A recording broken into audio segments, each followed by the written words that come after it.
আপনারা শুনছেন শ্রুতি গল্প। শুনুন গল্প, অনুভব করুন জীবন। রবীন্দ্রনাথ ঠাকুরের এক রাত্রি মূলত ভালোবাসা, বিচ্ছেদ, অনুশোচনা এবং হারিয়ে যাওয়া সম্পর্কের এক আবেগঘন গল্প। গল্পের কথক ছোটবেলায় সুরবালা নামের এক মেয়ের সঙ্গে পরিচিত ছিল, আর তাদের মধ্যে গভীর বন্ধুত্ব ও মানসিক টানও ছিল। কিন্তু সময়ের সঙ্গে তাদের জীবন আলাদা পথে চলে যায়। সুরবালার বিয়ে হয়ে যায় অন্য এক ব্যক্তির সঙ্গে। কথক নিজের জীবন ও কাজ নিয়ে দূরে চলে যায়। সে বুঝতে পারে না সুরবালার প্রতি তার অনুভূতি আসলে কতটা গভীর ছিল।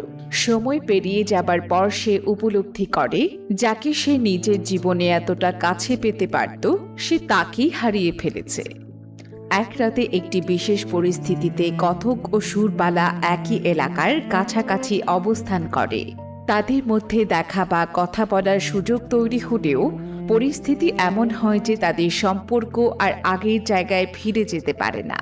সেই একটি রাত কথকের মনে সারা জীবনের জন্য গভীর ছাপ রেখে যায়। আর সে উপলব্ধি করে, জীবনে কিছু মানুষ ও কিছু মুহূর্ত আর কখনো ফিরে আসে না। এক রাত্রি আসলে অপূর্ণ ভালোবাসা ও হারিয়ে যাওয়ার সুযোগের গল্প। গল্পটি দেখায় কখনো মানুষ নিজের মনে সত্যিকারের অনুভূতি বুঝতে পারে অনেক দেরিতে, আর তখন সেই উপলব্ধি হয়ে ওঠে সারা জীবনের অনুশোচনা। যে ভালোবাসার মূল্য সময় মতো বোঝা হয়নি, একটি রাত সেই হারিয়ে যাওয়া অনুভূতিকে সারা জীবনের স্মৃতিতে পরিণত করে।